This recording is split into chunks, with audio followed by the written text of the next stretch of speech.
I once got lost in the middle of Florence trying to find a coffee shop. 5 minutes later, I wasn't just lost. I was sipping espresso next to a 15th century cathedral, having the best morning of my life.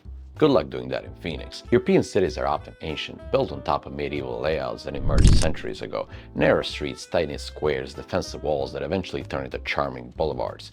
These cities evolve slowly, layer by layer, designed for humans on foot rather than four-door SUVs. Cities like Paris, Rome, and Barcelona weren't planned all at once. Instead, they grew organically, shaped by generations of people living, working, trading, and yes, fighting wars within their walls. Meanwhile, most American cities are babies by comparison. Planned and built largely in 18th, 19th, especially 20th centuries. Early American cities like New York, Philadelphia, and Chicago started with ambitious grids aiming for efficiency, growth, and easy navigation. And by the 20th century, American cities boomed with industry, immigration, and expansion, prioritizing size, speed, and scale. Wide streets, uniform city blocks, massive highways cutting through neighborhoods, all built around the new style of American life, the automobile. In short, European cities grew slowly around people and traditions, while American cities exploded rapidly around cars, commerce, and growth. But how exactly does that history shape your everyday experience today?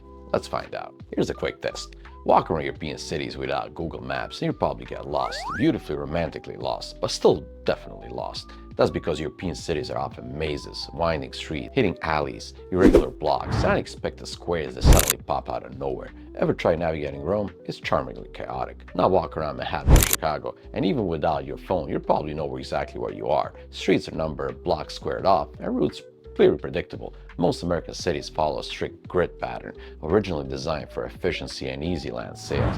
The grid makes navigation simple, but it can also make cities feel uniform or even sterile. Why such a difference? European cities were built bit by bit, street by street, often without central planning. Cities grew naturally around topography, rivers, marketplaces, and historical landmarks. In contrast, American cities were often explicitly planned with the grids to simplify property sales, improve transport efficiency, and boost commercial growth. The result? American cities feel straightforward, logical, but sometimes repetitive. European cities feel organic, unique, but occasionally confusing. The ultimate question, do you prefer charm or clarity? In American cities, life revolves around cars. Whether it's wide streets, massive parking garages, or the simple fact that walking a mile to the nearest grocery store feels like crossing the Sahara Desert, cars rule America. But why? Back in the mid-20th century, America heavily invested in highways and suburban living. Downtown areas were reshaped or even demolished to make room for cars, parking lots, and expressways. Soon, cities spread out, making everything further away. Want groceries? Drive. Coffee? Drive through. Bank, pharmacy, or doctor? Yep, drive again. It's no wonder Americans don't walk. It often feels impossible. In Amsterdam, over 30% of trips are made by bike. In most US cities, the number is under 1%. So in Europe, the story is entirely different. With cities built around pedestrians and horses long before cars, streets stay narrow, compact, and pedestrian-friendly. Walking is just possible. It's often the easiest and quickest way to get around. Grocery stores, cafes, and public squares are conveniently located within walking distance. Driving can feel inconvenient. Parking is scarce, roads tight, and pedestrian areas often outnumber car lanes. Walk through Boston's Back Bay, and you'll feel the old European vibe, until you try crossing 6 lanes of traffic to get to a Dunkin'. So, Europeans walk and Americans drive. But it's not just infrastructure, it's culture. In Europe, walking is social, part of daily life. In America, cars symbolize freedom, independence, and convenience. The question now is simple. Would you trade your wheels for walking shoes? Or is your car simply non-negotiable? Picture a famous American city skyline. Got it? Chances are you're seeing towering skyscrapers, glittering windows, and buildings stretching into the clouds. New York, Chicago, and San Francisco. American cities love building upward. But why? Simply put, American cities exploded in growth when steel and elevators became common, making skyscrapers possible. Land in downtown areas became incredibly valuable, so building vertically made economic sense. Skyscrapers became symbols of American ambition, capitalism, and modernity, monuments to success and innovation. Now, imagine a European city skyline like Paris, Rome, or Copenhagen. Notice something different? Most buildings are just a few stories tall, rarely competing for height. European cities often have strict zoning laws and height limits to preserve their historic architecture and charm. They deliberately protect views, landmarks, and cities' human scale, ensuring buildings complement rather than dominate their surroundings. Paris limits building heights to 121 feet in most areas. Meanwhile, Manhattan has over 6,000 buildings taller than that. In other words, Americans embrace skyscrapers as statements of power and progress, while Europeans see their low, uniform skylines as preserving beauty, heritage, and human comfort. If you ever traveled through Europe, you know public transportation is just practical. It's impressive. Fast trains linking major cities, efficient subway systems, streetcars gliding through historic neighborhoods, buses arriving every few minutes. Public transportation is affordable, reliable, and crucially, it actually goes where you need it. Now, hop across the Atlantic, in many American cities, public transportation is, let's say, less than ideal. Sure, there are exceptions, New York City's subway, Chicago's L, or San Francisco's streetcars, but in most American cities, buses run infrequently, subways are rare or limited, and transit feels inconvenient.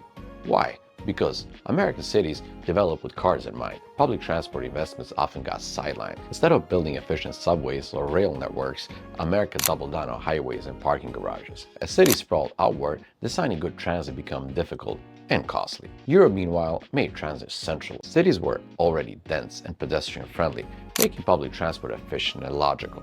Investment followed, creating excellent networks that everyone from workers and tourists to students and executives actually uses. One of the most iconic images of European city life is bustling cafe. Tables outside, people sipping coffee, chatting, watching the world go by. In Europe, public life happens in public spaces, squares, plazas, parks. These spots are the heart of life, filled with life from morning coffee to late night drinks. Now, think about American cities. Sure, cafes exist, but many Americans grab their coffees to go.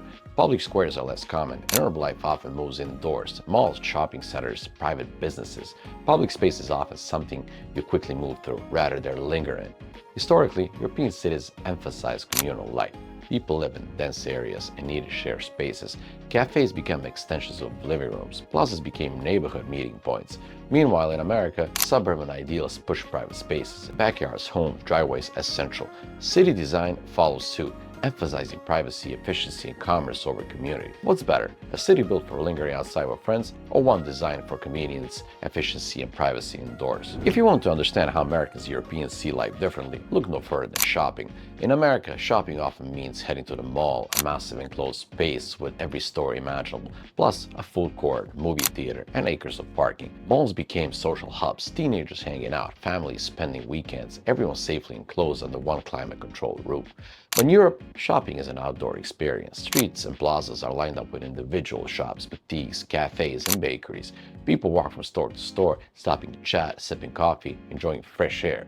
Streets themselves became the destination. This isn't just about shopping. It reflects deeper differences. American malls emphasize convenience, centralized consumerism, and private space. European shopping streets celebrate community, public interaction, and leisurely strolling. So, would you prefer spending your Saturday afternoon in a lively open-air street market or comfortably inside an air-conditioned mall? Where do you picture yourself living? A cozy downtown apartment above a bakery or a spacious suburban house with a backyard and a garage? Americans overwhelmingly choose suburban homes. After World War II, owning a home became a Central American dream. Cities spread out, creating vast suburbs filled with detached houses, lawns, and driveways. Space, privacy, and ownership define American life. Europeans typically prefer compact urban apartments, city-central flats, closer to cafes, shops, and public transportation. Space may be limited, but convenience, community, and vibrant street life make apartments desirable. Those differences reflect values. Americans crave independence, space, and quiet privacy, while Europeans prioritize convenience, connection, and urban buzz. Where would you feel most at home? Grilling burgers in your backyard, or sipping espresso from a balcony overlooking a bustling street? All these physical differences between Americans and European cities come down to one big cultural difference: how we balance privacy and community. Americans value individualism, privacy, and independence, so American cities cater to private cars, homes, and yards. Public space often feels transitional, functional, something you move through rather than linger in. Interaction happens mostly in a private or commercial spaces. Europeans, meanwhile, prioritize community, shared spaces, and public life. Cities were built around plazas, parks, and communal squares. People embrace proximity, interaction, and public experiences. Privacy is less about having physical space and more about social boundaries. Neither approach is inherently better, but each shapes city life dramatically. Americans see privacy as a personal freedom. Europeans see community as a quality of life. The question is, which balance speaks to you more? So, there you have it. American and European cities. Two worlds shaped by history, culture, cars, coffee, malls, and mindset. In America, cities reflect independence, privacy, convenience, wide roads, malls, skyscrapers, suburban backyards. European cities showcase community, charm, tradition, walkable streets, cafes, plazas, compact apartments. But here's the secret: there's no single best way. Both America and Europe offer lifestyles reflecting deeply held values, and maybe Just maybe. Perfect city would blend a bit of both. The vibrant walkability of Paris with innovation of New York, or cozy European cafes with convenience of an American mall. Now, I want to hear from you. What kind of city speaks to your soul? Are you Team America, Team Europe, or somewhere in between? Smash the like button if you've ever been lost in Rome streets or stuck in LA traffic. Comment your favorite city below, and don't forget to subscribe, because here in Alex in America, journey is just getting started. American cities were built for cars, European cities were built for people, and that changes everything.